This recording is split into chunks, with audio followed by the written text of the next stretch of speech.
Ethan Reynolds, a dedicated police officer, made a life-changing decision 20 years ago when he adopted 6 orphaned black girls. Despite being a single white man in a small town, he raised them with love and unwavering commitment, facing judgment and challenges along the way.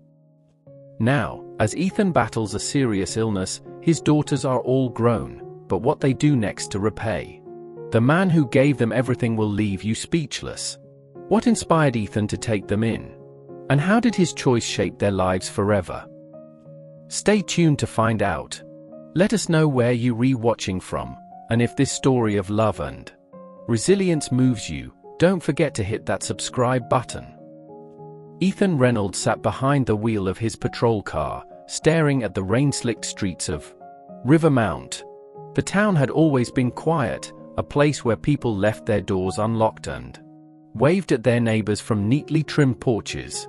But nights like this, when the sky rumbled with distant thunder and the streetlights flickered uncertainly, reminded him that darkness existed.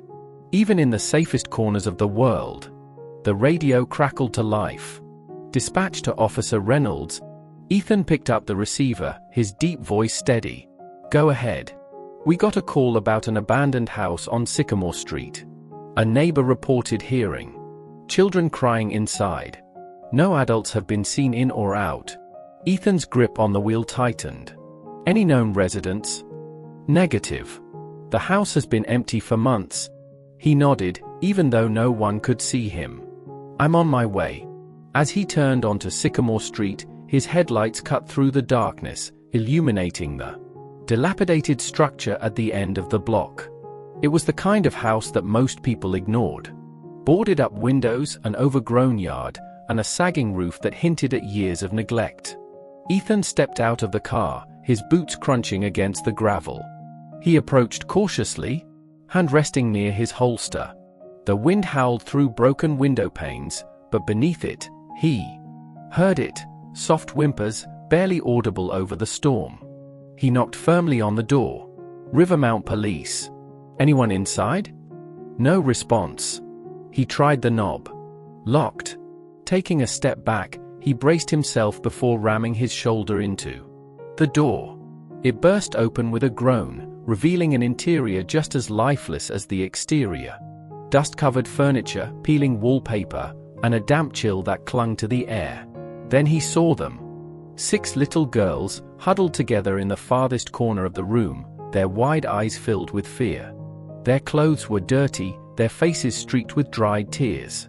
The oldest, who couldn't have been more than 10, positioned herself in front of the others, her arms outstretched as if shielding them from a threat.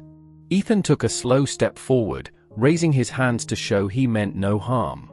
"Hey there," he said gently. "My name's Ethan. I'm a police officer. You're safe now." The older girl's eyes darted to the door behind him, as if contemplating an escape. "We don't go with strangers," she said, her voice shaking but firm. He nodded, respecting her bravery. "That's smart. But I'm here to help. I just want to know what happened. Where are your parents?" Silence. The younger ones clung to each other, their tiny bodies trembling. "My name's Naomi," the eldest finally said, her small chin lifting slightly. "This is Iona, Tessa, Riley, Jade, and Michaela." She gestured to the girls behind her, their names almost lost in the hush of the room. Ethan crouched down to their level. "It's nice to meet you, Naomi. Can you tell me how you got here?" She hesitated, then exhaled shakily. "Our parents died in a car crash." The words hit him harder than he expected. He had seen loss before, too much of it. But something about this, about 6 children left alone in an abandoned house with nowhere to go, twisted something deep inside him. "Did someone bring you here?" She nodded but didn't elaborate. He could tell she was protecting whoever had tried to keep them safe, even if it meant suffering on their own. Ethan's mind raced.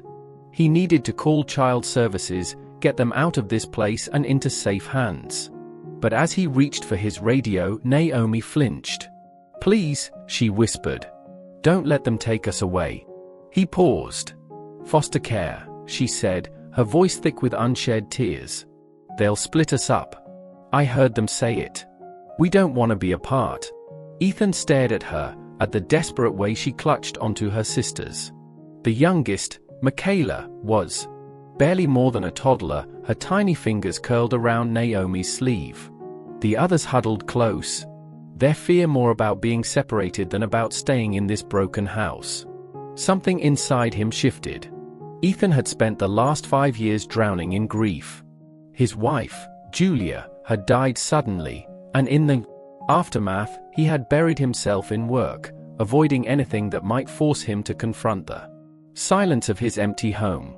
But now, looking at these girls, he felt something he hadn't in a long time. Purpose. He cleared his throat. I need to call this in, he said carefully. But I promise you, I won't let anything bad happen. Okay? Naomi didn't answer, but she didn't argue either. Ethan stepped outside, radioing dispatch. I have 6 minors at the Sycamore house. Parents. Deceased. I'll bring them in myself. There was a pause before the reply came. Copy that. Child Protective Services will take over once you arrive. Ethan knew what that meant. The system would do its job, place them into homes, but keeping all 6 together? That was unlikely.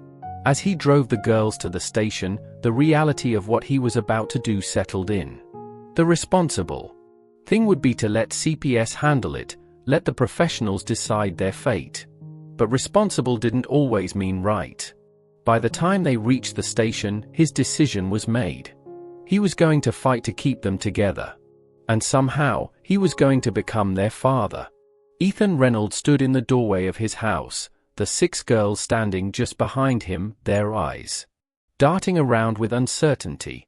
The house, once quiet and orderly, felt different now. It had always been too big for just him, filled with shadows and memories of his late wife, Julia. But tonight, for the first time in years, it no longer felt empty. He stepped aside and gestured for them to enter. Come on in. Naomi, the eldest, hesitated before taking a cautious step forward, leading her sisters inside. They girls clung to each other, their movements hesitant, as if afraid that stepping too far might make this all disappear. Ethan cleared his throat, suddenly feeling unsure of himself. This is your home now, he said, the weight of his own words settling deep inside him. Naomi looked up at him, her brown eyes guarded. For how long? The question hit him harder than he expected. He had made the decision, had fought to convince Child Protective Services that he was capable of taking in all 6 of them. He'd gone through endless paperwork, home inspections, and interviews, all while knowing that many people believed he wasn't the right fit. A single white man, a police officer with no parenting experience, raising 6 black girls? The skepticism had been nearly suffocating. But he had made a promise. For as long as you need, he answered firmly. The girls exchanged glances, their faces unreadable. Ethan wished he could say something that would make them believe him, that would ease the doubt etched into their small shoulders. But trust wasn't given, it was earned. He led them into the living room, where the furniture was neat but worn, a space that had once been filled with laughter but had long since fallen into silence. He had spent the past few days preparing for their arrival, though he wasn't sure if he'd done enough. The house had always been his and Julia's, designed for a future they had never gotten to have. Now, he needed to make it theirs. Are you hungry? He asked. The girls nodded, but none of them spoke. Ethan rubbed the back of his neck. He had spent years taking care of himself, surviving on simple meals that required little effort. But now he had 6 young children to feed. He had gone to the store earlier and stocked up on what he thought kids liked: mac and cheese, frozen pizza, cereal, but he had no idea what they actually preferred. All right, he said, rolling up his sleeves. How about spaghetti? Riley, the 4th eldest, perked up slightly. With garlic bread. He gave her a small smile. Yeah, I can do that. For the next 30 minutes, he did his best to make dinner while the girl sat quietly at the kitchen table. Every so often, he would glance over, watching as they whispered among themselves, their eyes scanning their surroundings like they were still trying to figure out if this place was safe. Naomi, ever the protector, sat at the edge of the table, watching him carefully. You don't have to keep looking at me like I'm going to disappear, he said gently as he drained the pasta. She stiffened, then looked away. People leave. Ethan's chest tightened. I'm not going anywhere. She didn't respond, and he didn't push. When dinner was finally ready, he placed their plates in front of them. The girls ate quietly at first, their movements careful and precise, but after a few minutes, the tension began to ease. This is good, Tessa mumbled between bites. Ethan smirked. You sound surprised. She shrugged. You don't look like someone who cooks a lot. He chuckled. That's fair. By the time dinner was over, the girls seemed a little more relaxed, though they were still reserved.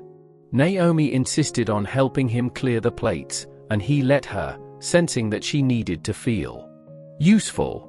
When the dishes were done, he led them upstairs to show them their rooms. I did my best to set things up, he said as he pushed open the door to what used to be his spare bedrooms. You can let me know if you want to change anything. The girls peered inside. He had arranged the rooms into two spaces, one for the older girls and one for the younger ones. He had bought bunk beds, new blankets, and a few stuffed animals he hoped would bring them comfort. The walls were still plain, but he planned to fix that. Jade, who had been quiet all night, walked over to one of the beds and ran her small fingers over the pink comforter. I've never had my own bed before. Ethan swallowed the lump in his throat. Well, now you do. Michaela, the youngest at barely 4 years old, hesitated before climbing onto the lower bunk. She looked up at Ethan, uncertainty in her big brown eyes. Can I keep it forever? He knelt beside her. It's yours. Forever. She reached for her sister's hand, as if waiting for confirmation that it was okay to believe him. Naomi exhaled, then nodded. Okay. The rest of the night was filled with small moments of adjustment. Brushing teeth, finding pajamas, making sure everyone had enough blankets.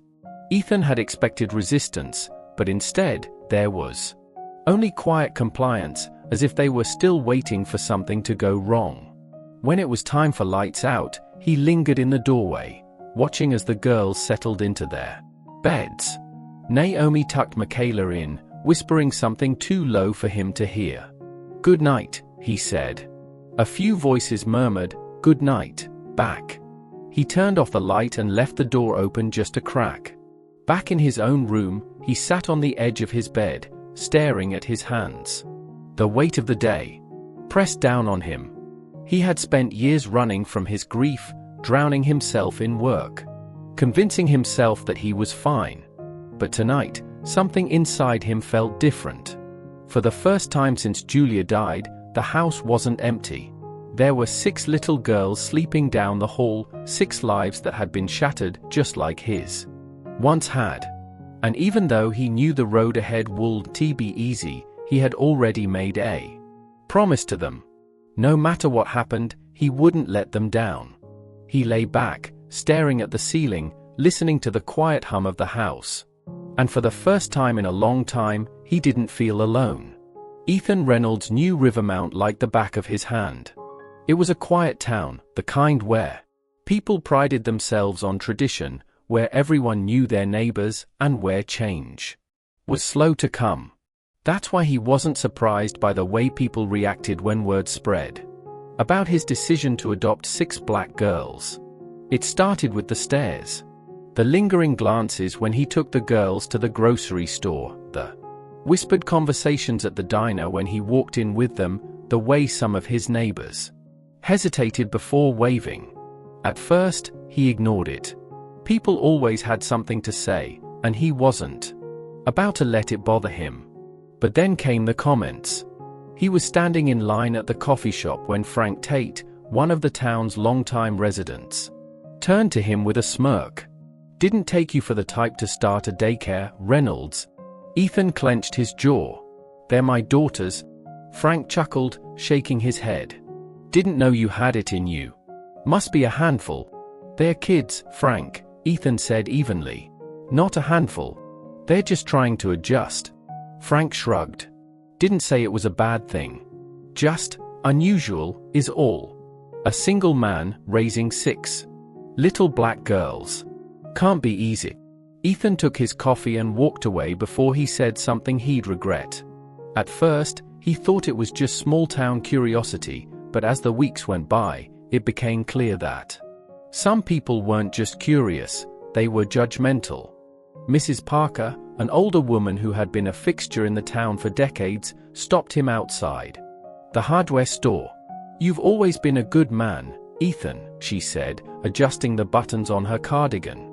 I just hope you know what you're doing. These children, they come from a different background. It's not just about love, you know. Ethan bit back the frustration rising in his chest. Love is exactly what they need. She sighed.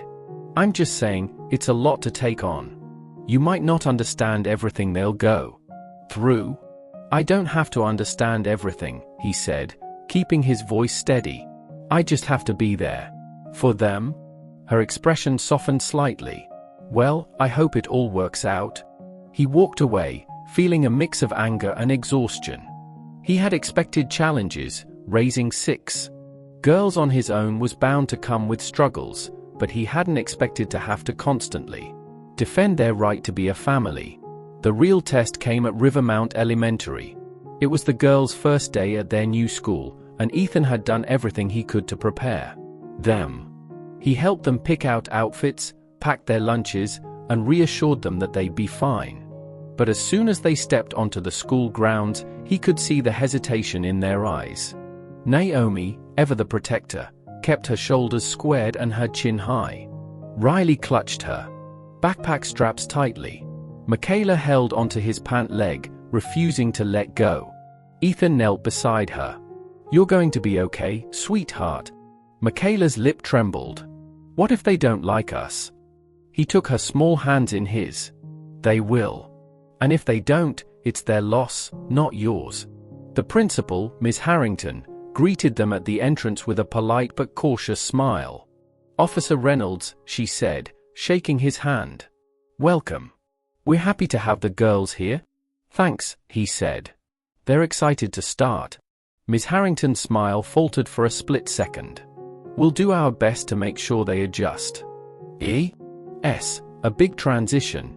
Ethan heard what she wasn't saying. He crouched down to the girls' level. You're going to be great.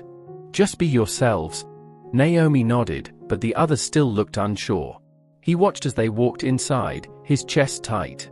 That evening, when they got home, the girls were quieter than usual. Over dinner, he finally asked, "How was school?"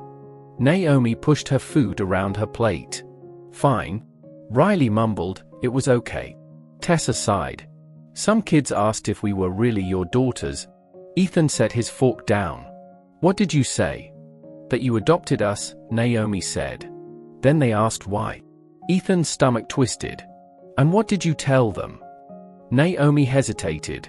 "That we needed a home, and you gave us one." Silence filled the room. Then Jade spoke up, her voice barely above a whisper. "A boy in my class said we don't look like a real family." Ethan's jaw clenched. He took a deep breath, forcing himself to stay calm. "What makes a real family?" The girls glanced at each other. "Love?" Michaela guessed. Ethan nodded. "Exactly. We love each other, and that's all that matters." Naomi crossed her arms. "People are always gonna look at us funny, aren't they?" "Maybe," he admitted. "But let them look. We know who we are. And in time, they'll get used to it." That night, after the girls had gone to bed, Ethan sat on the couch, staring at the ceiling. He had known this wouldn't be easy, but hearing how the girls had been questioned about their place in his life made his blood boil. He had spent his career enforcing the law, keeping people safe. But this was different. He couldn't arrest small-town prejudice. He couldn't force people to see past their biases. All he could do was prove, every single day, that family wasn't about appearances, it was about love. And no matter how long it took, he was going to make sure his daughters knew that. Ethan woke up before the sun, the house still wrapped in silence. He used to enjoy mornings like this, when the world was quiet and the weight of the day hadn't settled on his shoulders yet. But now, his mornings started with a different kind of weight, one that came with raising 6 daughters, who were still learning to trust that they belonged here. Down the hall, he heard the soft shuffle of feet. He smiled, knowing exactly who it was before she even appeared. Naomi stood in the doorway of the kitchen, already dressed, her hair pulled back into a neat bun.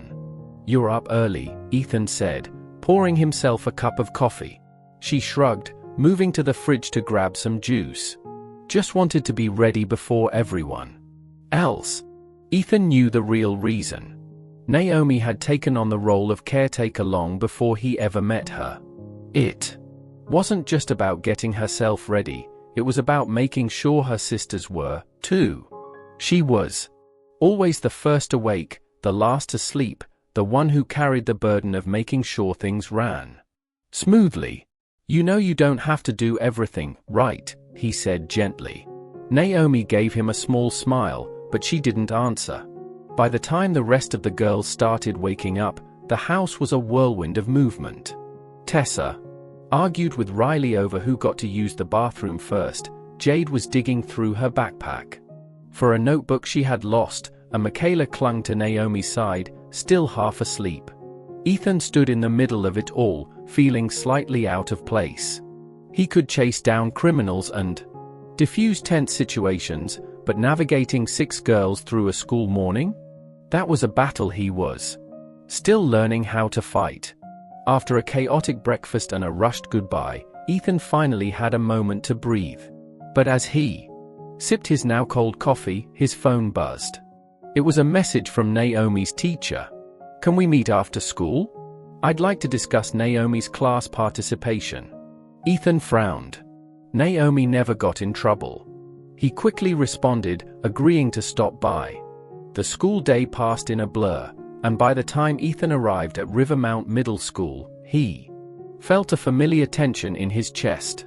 The last time he had been called to a school meeting, it was about a fight Tessa had almost gotten into after someone made a comment about her hair. Inside, he found Ms. Blake, Naomi's teacher, waiting for him in her classroom.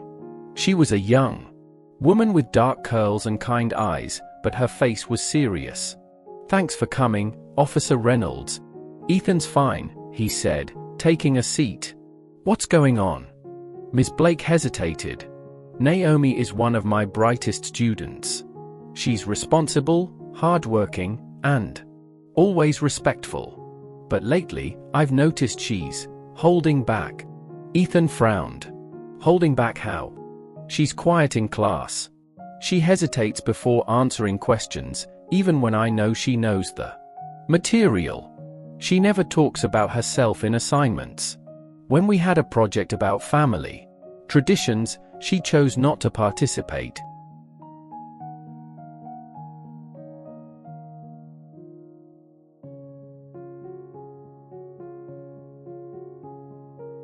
Ethan's chest tightened.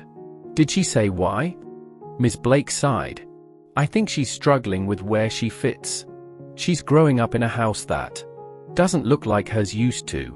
I don't think she doubts your love, but I do think she's trying to figure out how she's supposed to feel about it." Ethan ran a hand over his face. "I just want her to feel safe. To know she belongs." Ms. Blake gave him a sympathetic look. "She does.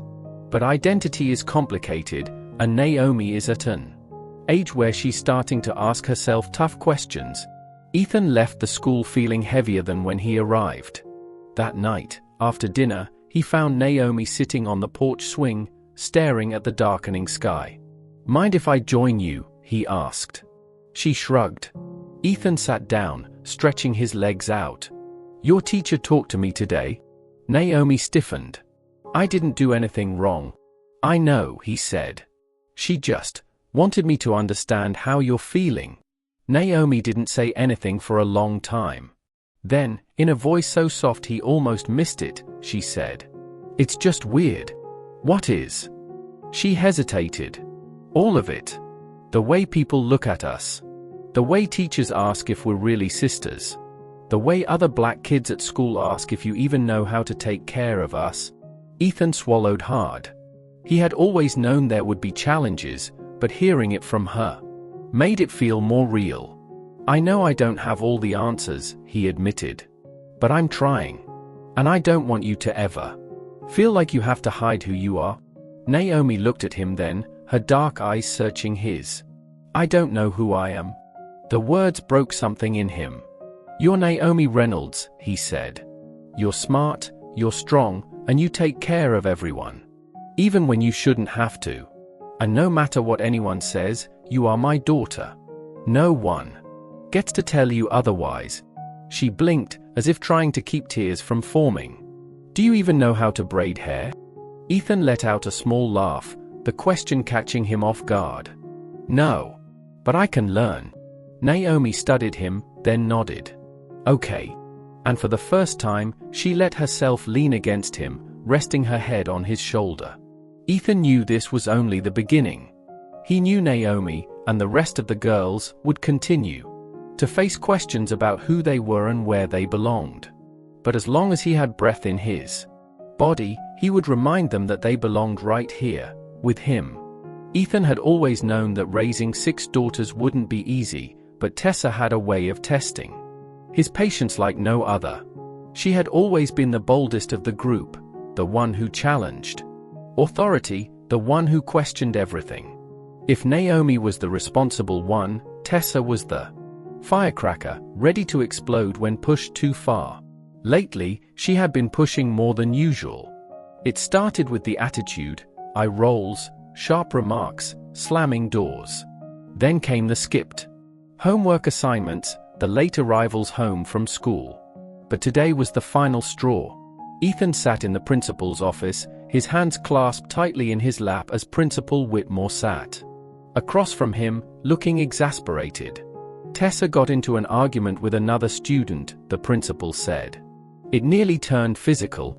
Ethan turned to look at Tessa, who sat slouched in the chair beside him, arms crossed, eyes locked on the floor. She refused to meet his gaze. "What happened?" Ethan asked. Principal Whitmore hesitated. The other student made a comment about Tessa's real family. Ethan felt his blood go cold. "What did he say?" "That she doesn't belong with you. That she's trying to act like something she's not." Ethan clenched his jaw. "And how did she respond?" Whitmore sighed. "With some strong words. And when the boy laughed, she shoved him. It didn't escalate beyond that, but we can't tolerate violence." Ethan turned to Tessa, his voice calm but firm. "Go wait in the car." She rolled her eyes but stood, shoving her chair back with more force than necessary. After she was gone, Principal Whitmore softened. "Ethan, she's a good kid. But she's angry. I think she's struggling with, well, everything." "I know," Ethan said, exhaling. "I'll talk to her." The ride home was silent. Tessa stared out the window, her jaw set, her body tense. Ethan waited until they were inside before he spoke. "What were you thinking, Tessa?" She scoffed. "Oh, so now you care?" His brows furrowed. "What's that supposed to mean?" "It means you don't get it," she snapped. "You don't get what it's like to walk into a room and have everyone look at you like you don't belong.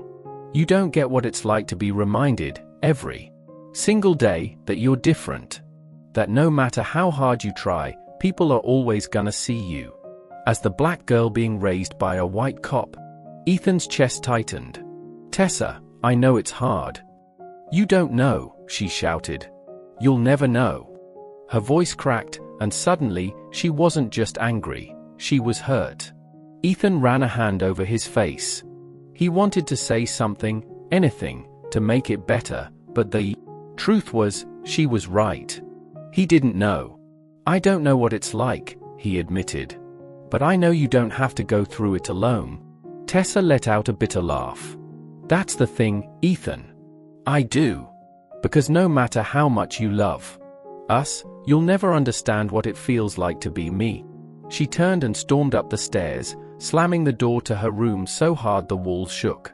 Ethan sat at the kitchen table, rubbing his temples.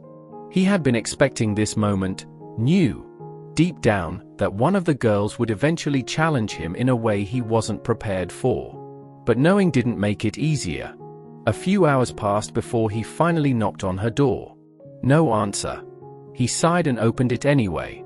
Tessa was sitting on her bed, her knees drawn to her chest. The anger from earlier had faded, replaced by something softer, sadder. I get it, she said, her voice quieter now. You're trying. But that doesn't change the fact that I don't know where I belong. Ethan sat down beside her. You belong here. Tessa shook her head. Sometimes I don't feel like I do. His chest ached. Then tell me how I can help. She was quiet for a long time.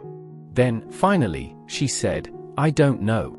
Ethan reached for her hand. Then we figure it out together. She didn't pull away. For now, that was enough. Ethan knew that words alone wouldn't be enough to heal what Tessa was going through. She was struggling with something deeper than just a bad day at school. She was trying to figure out who she was and where she fit in a world that made her feel like an outsider. He couldn't fix that overnight. But he could show her that she was never alone in it. The morning after their argument, Ethan woke up determined to reach her in a way that didn't feel forced. He decided that instead of pushing her to talk, he would simply be there. At breakfast, the usual routine played out. Naomi helped Michaela with her cereal. Riley flipped through a book while absent-mindedly eating toast, and Tessa sat at the edge of the table, silent but present. Ethan set a plate in front of her, eggs, bacon, and pancakes, just the way she liked them. She didn't say anything, but the corner of her mouth twitched slightly before she took a bite. It wasn't much, but it was something. As the other girls headed off to school, Ethan called after Tessa. You and I are taking the day off. She frowned.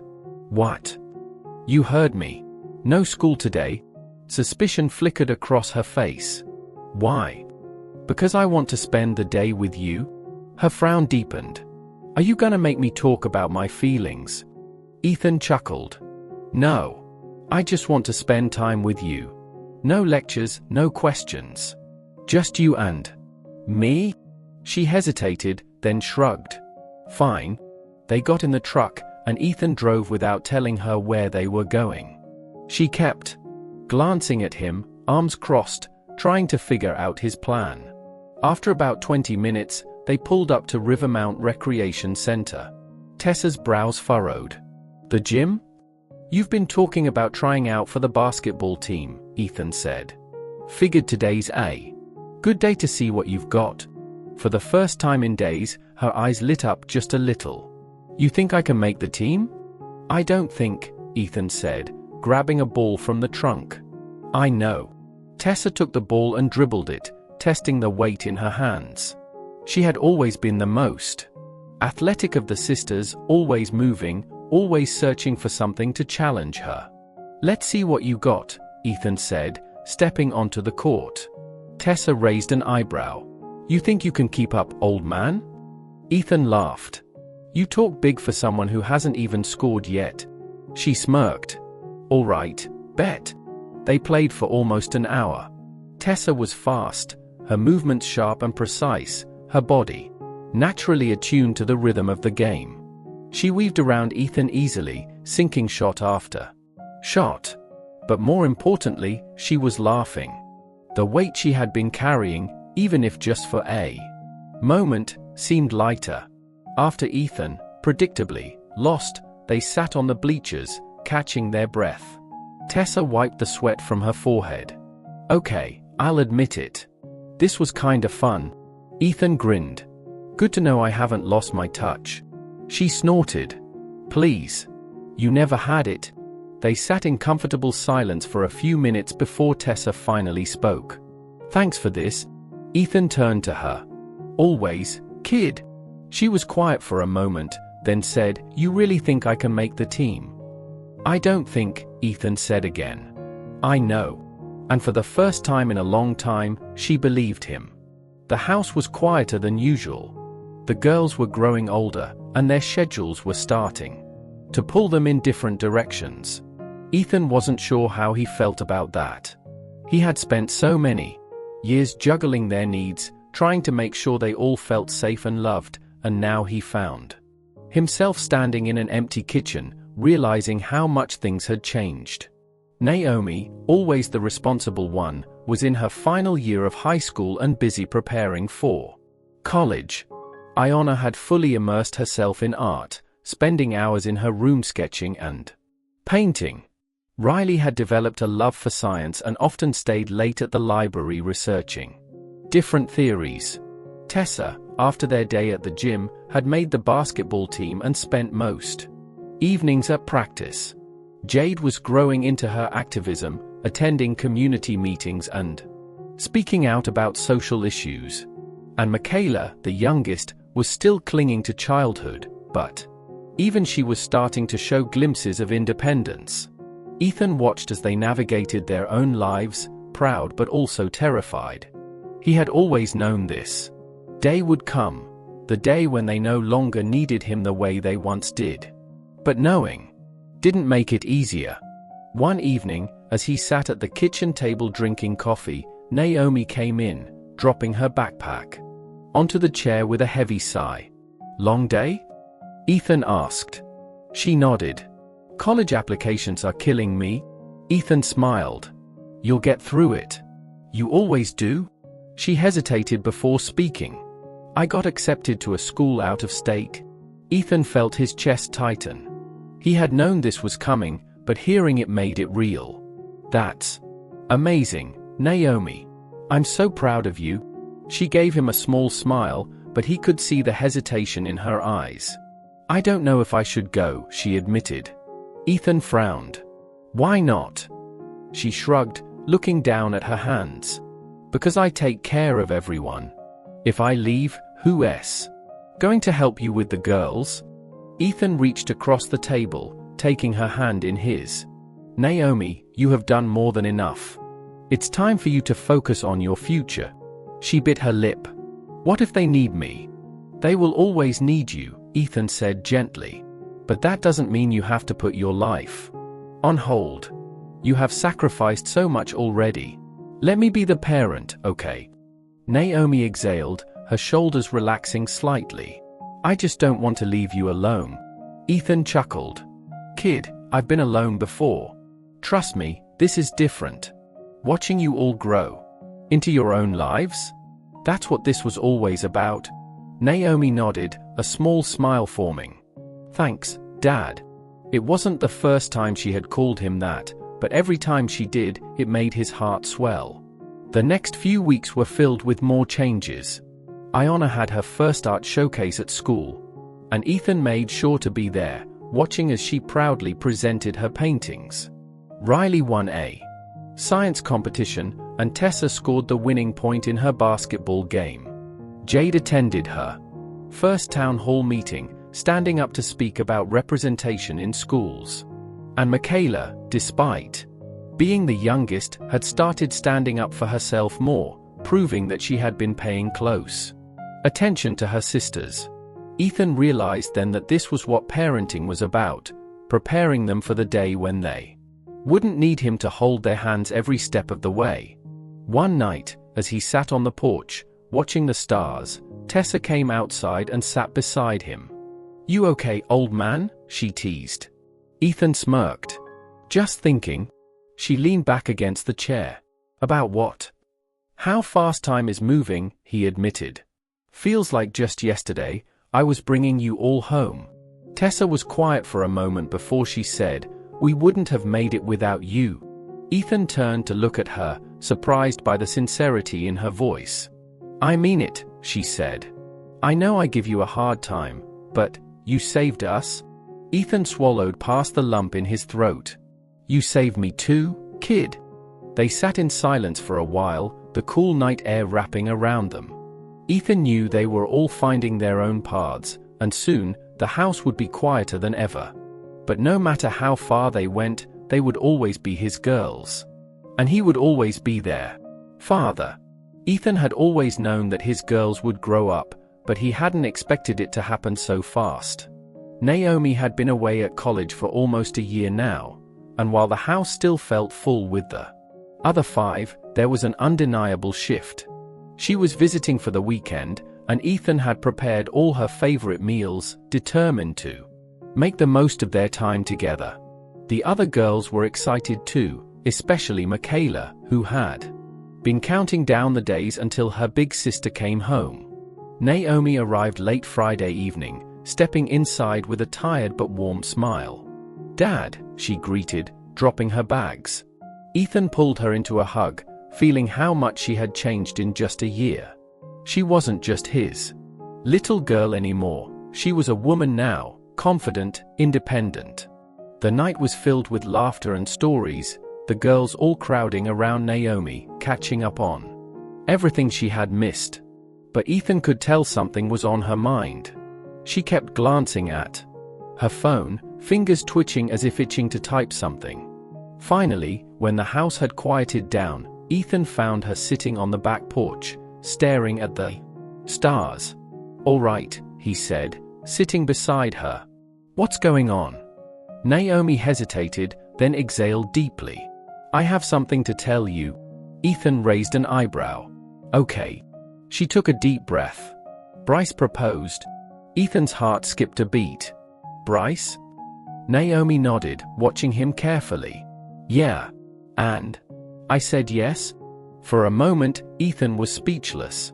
Bryce had been Naomi's boyfriend for almost 2 years, and Ethan had always liked him. He was respectful, hardworking, and clearly loved Naomi. But marriage? "You're young," Ethan finally said, his voice cautious. Naomi smiled softly. "I know. But I love him, Dad." Ethan rubbed the back of his neck. He had spent so many years preparing for the day his daughters would go off and live their own lives, but this felt different. This was just Naomi becoming independent. This was her starting a family of her own. "Are you happy?" he asked. Naomi's eyes softened. "Yeah, I really am." Ethan exhaled. "Then that's all that matters." Relief washed over her face, and she leaned her head against his shoulder. "I was scared to tell you." "Why?"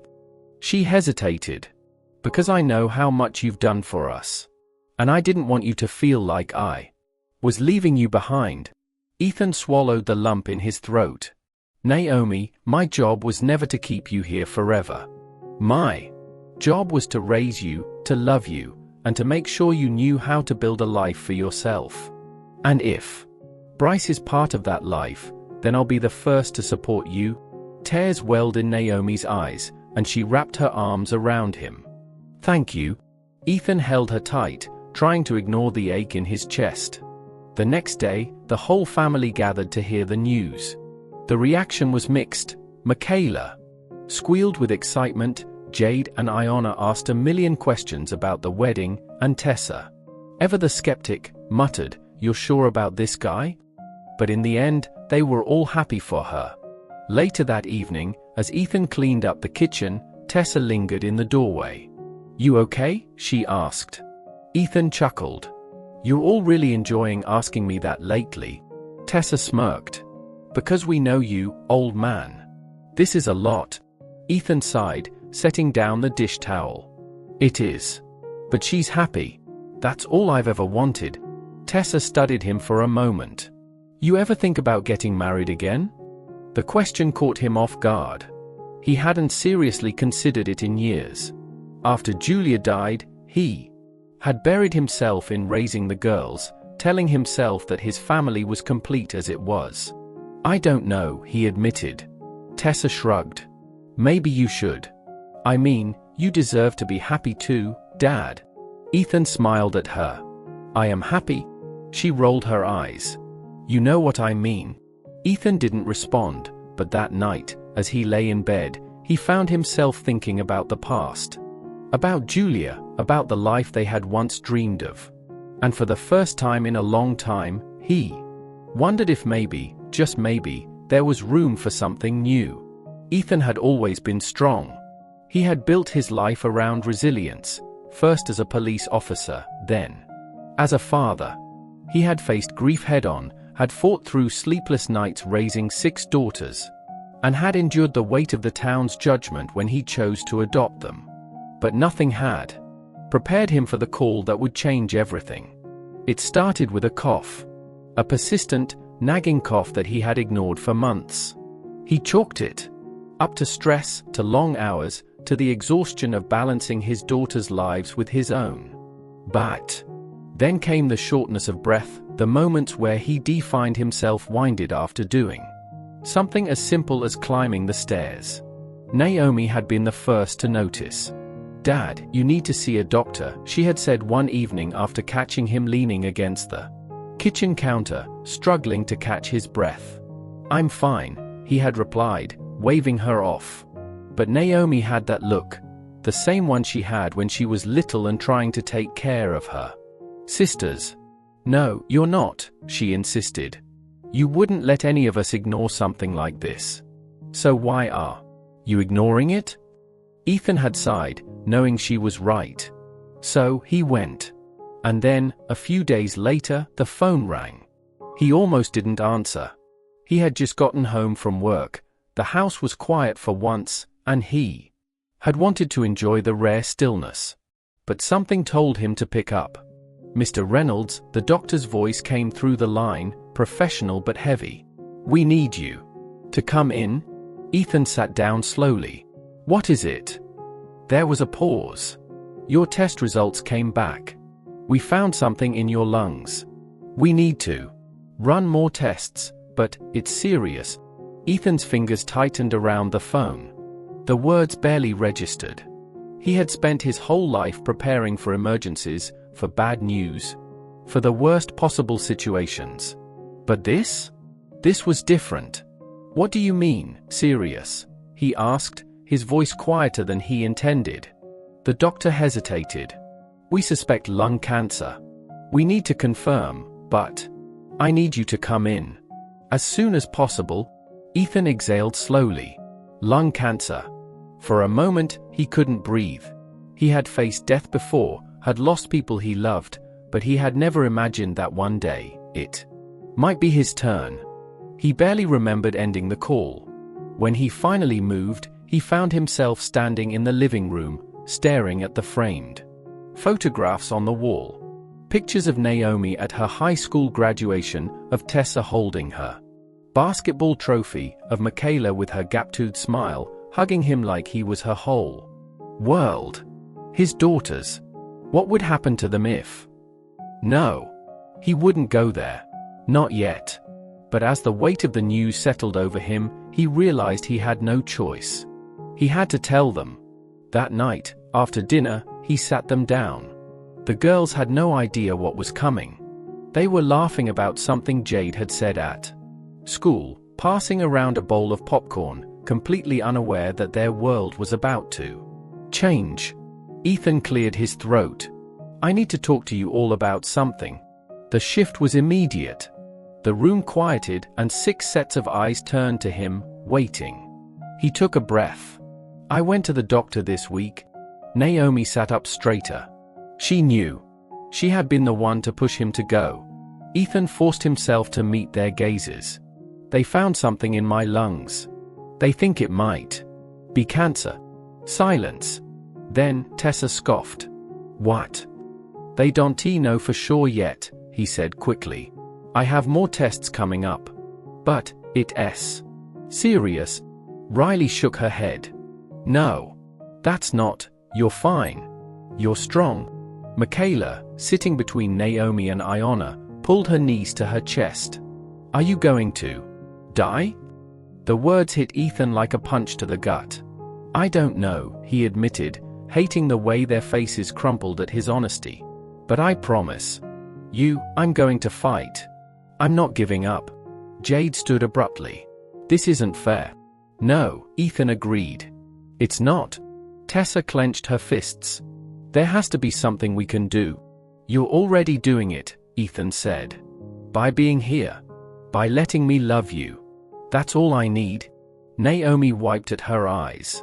You always take care of us. Now it's our turn. Ethan opened his arms, and one by one, they collapsed into him. For the first time in years, he let himself be held. The next few weeks were a blur of doctor's appointments, test results, and endless waiting. Girls took turns going with him, making sure he was never alone. One afternoon, after a particularly long visit, Naomi sat beside him in the hospital waiting room. You scared? She asked quietly. Ethan exhaled. Yeah. She nodded. Me too. He took her hand, squeezing gently. No matter what happens, I don't want you to be afraid of the future. You hear me? She swallowed hard. You are my future, Dad. Ethan had no words for that. That night, he found himself alone in his room, staring at the ceiling. For the first time in a long time, he was afraid. Not of dying, but of leaving them behind. But if there was one thing he knew, it was this: his daughters were strong. Stronger than they realized. And if he had taught them anything, it was how to fight. So, he would fight too. The weeks following Ethan's diagnosis were some of the hardest his family had ever faced. Tests confirmed what the doctors had suspected: stage 2 lung cancer. It was treatable, but it wouldn't be easy. The chemotherapy would take its toll, and the road ahead was uncertain. Ethan had always been the strong one, the one who carried his daughters through the hardest times. But now, the roles were shifting, and he wasn't sure how to feel about that. The girls had responded in their own ways. Naomi immediately jumped into action, organizing his appointments and researching treatment options. She had always been the planner, the one who took responsibility when no one else could. Ethan was grateful for her, but he also worried. She was still so young, and he didn't want her to carry this weight alone. Tessa, ever the fighter, took on the role of protector. She drove him to every appointment she could, made sure he was eating enough, and even went so far as to call his doctor herself when she didn't think he was getting the answers he needed. Iona coped in the only way she knew how, through art. Every night, she locked herself in her room, painting images of their family, of home, of moments she was afraid to lose. Riley became obsessed with research, reading everything she could find about cancer treatments, survival rates, and alternative therapies. She filled notebooks with notes and facts, desperately trying to understand what was happening. Jade turned her focus outward. She started attending community meetings, talking about the need for better healthcare awareness, raising money for cancer research. Ethan had always known she had a fire in her, but now it burned even brighter. And Michaela, the youngest, just tried to hold everyone together.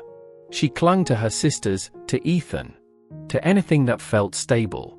She refused to talk about what was happening, but every night, she crawled into Ethan's bed, curling up beside him like she used to when she was little.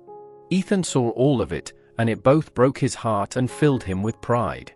One evening, after an exhausting round of chemotherapy, he sat on the couch, his body aching. Girls were all around him, scattered across the living room, their presence a comfort he didn't know he needed. Naomi cleared her throat. We have something to tell you. Ethan raised an eyebrow. That sounds ominous.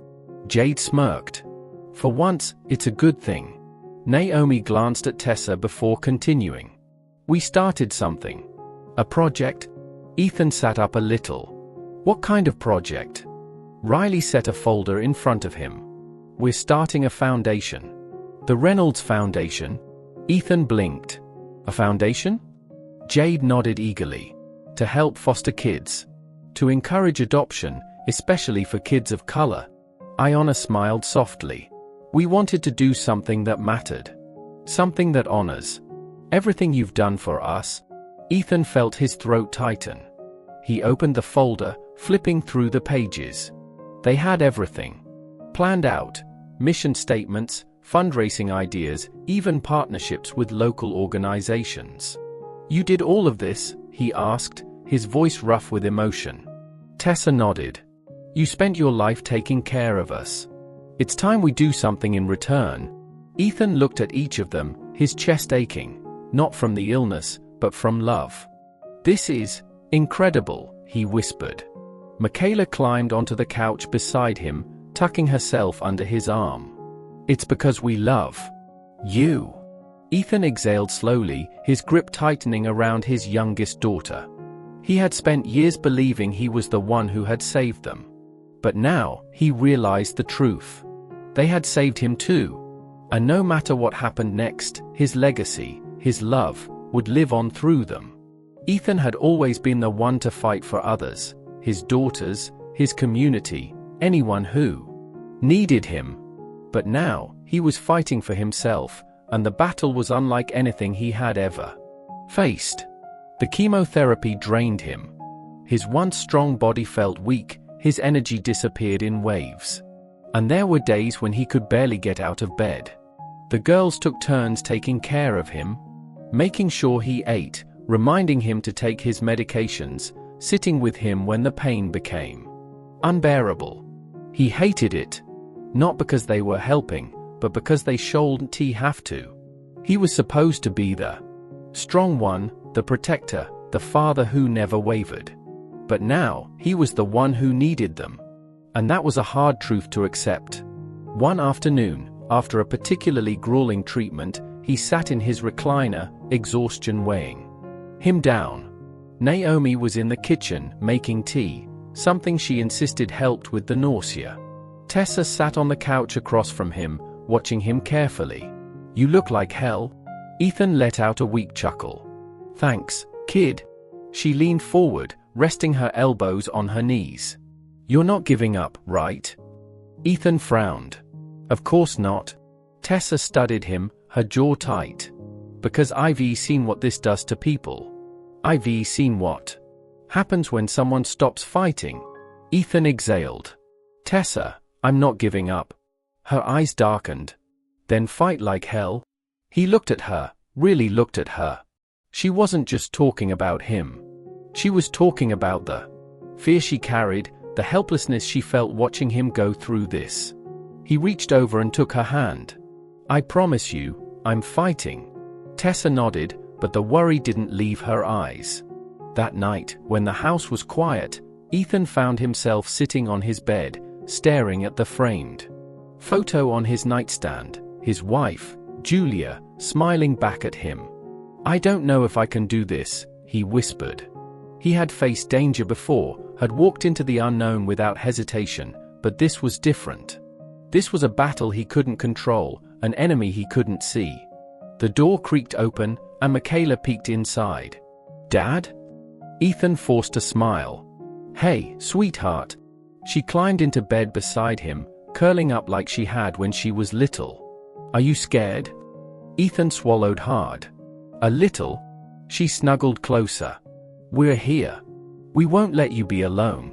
Ethan felt his chest tighten, his heart full and aching all at once. For years, he had been their rock, their safe place. But now, they were his.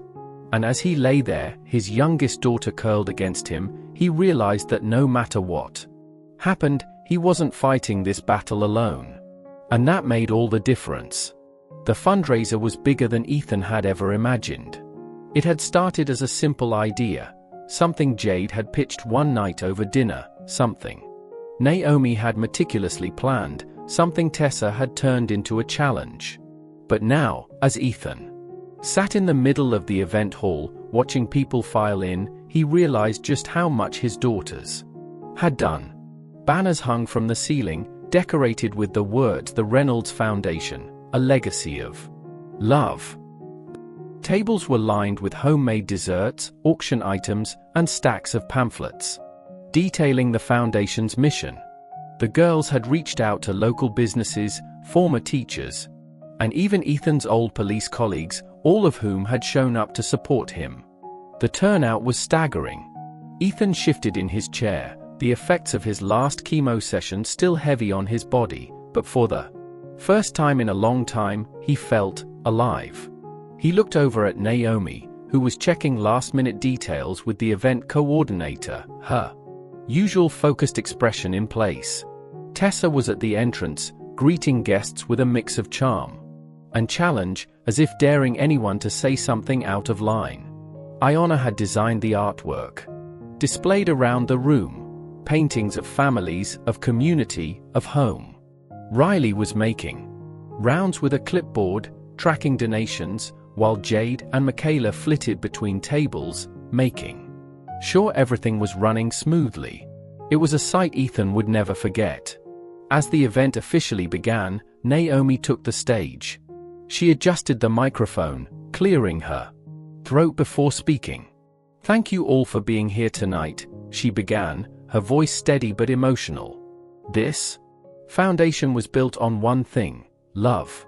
Our father taught us that love isn't about biology. It's not about looking the same or fitting into a mold that the world expects. Love is about showing up, about choosing each other, about standing together even when things get hard." The room was silent, every eye on her. "When our parents died," Naomi continued, "we were terrified. We thought we would be separated, thrown into a system that didn't see us as a family. But then, a man we had never met walked into our lives and chose us. He chose to love us, to raise us, to fight for us. And tonight, we get to fight for him." Ethan felt his throat tighten. She glanced toward him, her eyes shining. "Dad, we love you. This is our way of making sure the world knows what you taught us. That family is built by love, not by blood. And that no matter what, we will always stand together." The crowd erupted in applause, but Ethan barely heard it. He could only see them, his girls. The ones he had fought for. The ones who had fought for him. When the applause died down, the auction began.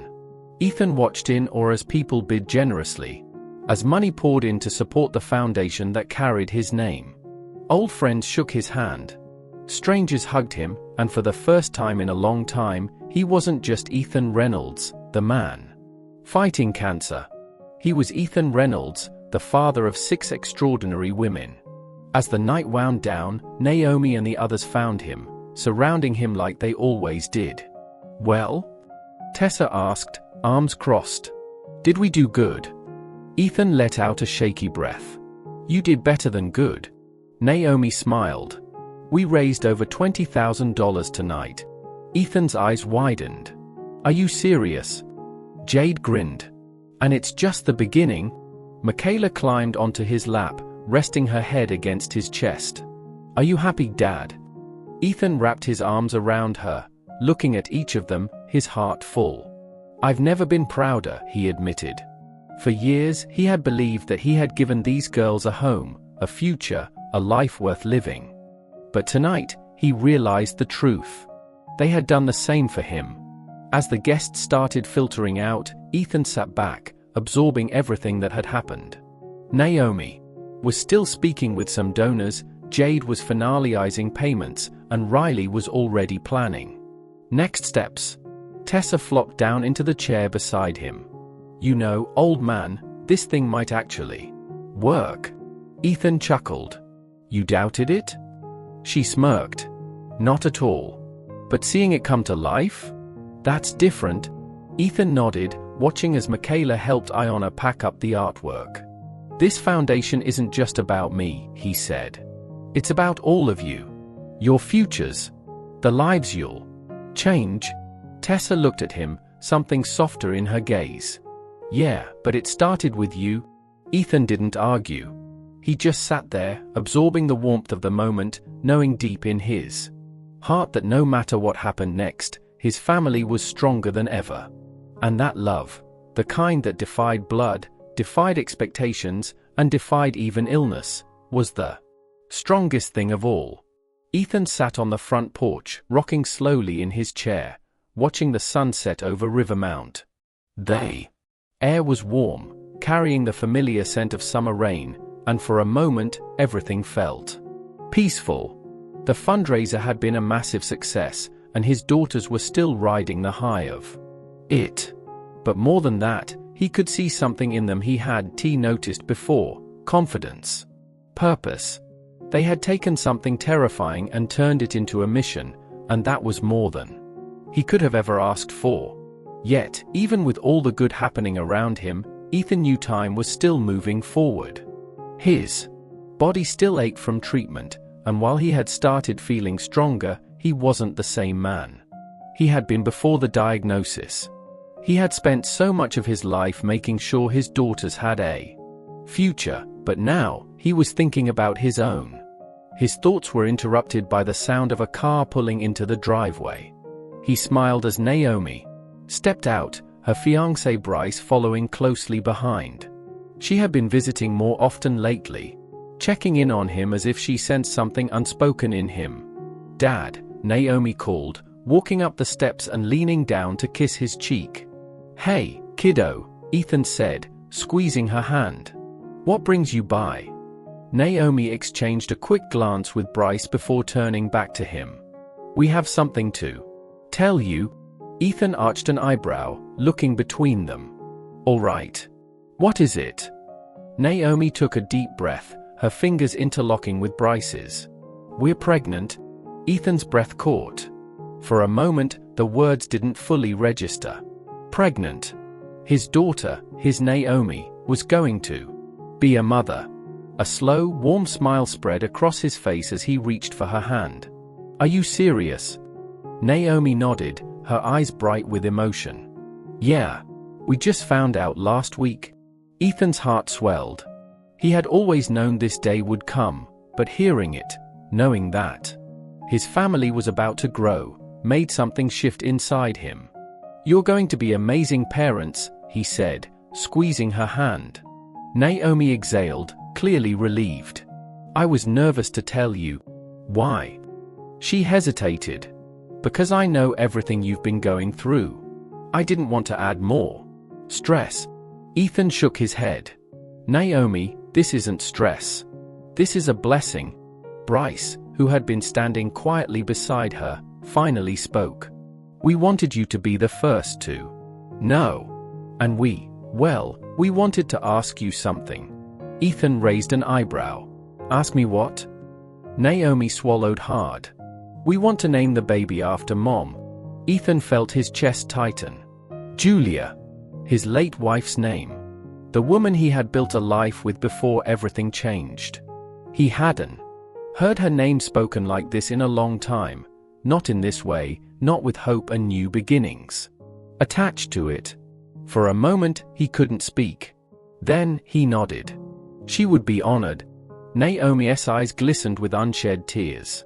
"So, if it's a girl, her name will be Julia Grace Thompson." Ethan let out a shaky breath. "That's beautiful." Naomi smiled. "I wanted to keep her name alive. She's the reason I have a family at all." Ethan pulled her into a hug, holding on tightly, his heart feeling fuller than it had in years. As the night went on, the rest of the family arrived one by one. Naomi had wanted to tell Ethan first. But now it was time to share the news with everyone else. Tessa was the first to react, throwing her hands up. Wait. Are you telling me I'm about to be Aunt Tessa?" Naomi laughed. "Yes." Tessa turned to the others, grinning. "Oh, I am going to be the coolest aunt. This kid is gonna love me." Jade smirked. "Yeah, unless you corrupt them first." "I make no promises," Tessa said, crossing her arms proudly. Iona wiped away a tear, smiling. "I'm going to paint something for the nursery." Michaela, the youngest of them all, was practically vibrating with excitement. "Can I help pick out baby clothes?" Naomi laughed, nodding. "Of course." Ethan sat back, watching them, his heart bursting at the sight. His girls, his family, were growing in ways he had never imagined. Later that evening, as the house quieted down, Ethan found himself alone with Naomi once more. She sat beside him on the porch swing, her hands resting on her stomach. "Dad," she said softly. "Yeah?" I want my baby to grow up knowing where they come from, she said. Knowing that love isn't just about blood, it's about choice. You taught me that? Ethan exhaled, staring out at the darkened sky. I just did what I knew was right. Naomi turned to him, her eyes full of gratitude. And that's why I want my child to know you. To learn from you. To have you in their life? Ethan swallowed past the lump in his throat. I'll be here for as long as I can. Naomi shook her head. No, Dad. You're going to be here for a long time? Ethan chuckled. You sound sure about that. I am, she said, squeezing his hand. Because I know you. You fight for your family. And now, we get to fight for you too. Ethan let out a slow breath, his heart full. For so long, he had feared leaving them behind, worried about what would happen to them if he wasn't around. But now, he saw it. His legacy wasn't just in the foundation they built or the love he had given them. His legacy was in them. And soon, it would be in the next generation. As he sat there, the night wrapping around them, he realized something. He wasn't just surviving anymore. He was living. And for the first time in a long time, he was looking forward to the future. Ethan sat on the porch swing, rocking slowly, his granddaughter cradled in his arms. Julia Grace Thompson, his first grandchild, named after his late wife. She was barely a few weeks old, her tiny fingers curled into a fist, her warm body pressed against his chest. He had spent the last few months memorizing every detail of her soft brown skin, her wide curious eyes, the way she let out little sighs as she slept. Naomi sat beside him, her own eyes heavy with exhaustion but filled with joy. She loves sleeping. On you, she murmured. Ethan smiled. That's because she knows I'm her grandpa. Naomi let out a soft laugh. I still can't believe I'm a mom. Ethan looked at her, pride swelling in his chest. You're already an amazing one. The past year had been one of the hardest and most beautiful years of Ethan's life. His battle with cancer had tested him in ways he never thought possible, but somehow, he had made it through. His body was still healing, still adjusting to the aftermath of treatment, but he was here. Alive. Present. His daughters had refused to let him fight alone. They had been with him at every appointment, held his hand through every setback, and celebrated every victory. And now, as he sat on the porch, with his granddaughter in his arms, he knew that every moment of struggle had been worth it. The screen door creaked open, and Tessa stepped outside, holding 2 cups of coffee. Figured you could use this, she said, handing one to Naomi. Naomi groaned in appreciation. You are a lifesaver. Tessa smirked. I try. She then turned to Ethan. And you, old man? You holding up okay? Ethan chuckled. I think I'll survive. Tessa rolled her eyes. You better. We just got you through hell, and I'm not about to lose you. Now. Ethan shook his head, amusement tugging at his lips. I love how you always know how to make things dramatic. Tessa sat down on the steps, stretching her legs out. It's a gift. One by one, the rest of the family trickled outside. Iona carried one of her latest paintings, a portrait of their family standing together in front of the house. Riley brought out a book she had been reading to Julia at night. Jade scrolled through her phone, muttering something about how their foundation was getting more attention than ever. And Michaela, the baby of the family, plopped onto the swing beside Ethan, resting her head on his shoulder. We need a picture, Naomi said suddenly, pulling out her phone. Ethan smirked. Haven't you taken enough already? Never, Naomi said. This is history. Tessa groaned. Fine, but I'm not doing a weird pose. Ethan laughed as Naomi set up the camera on a timer.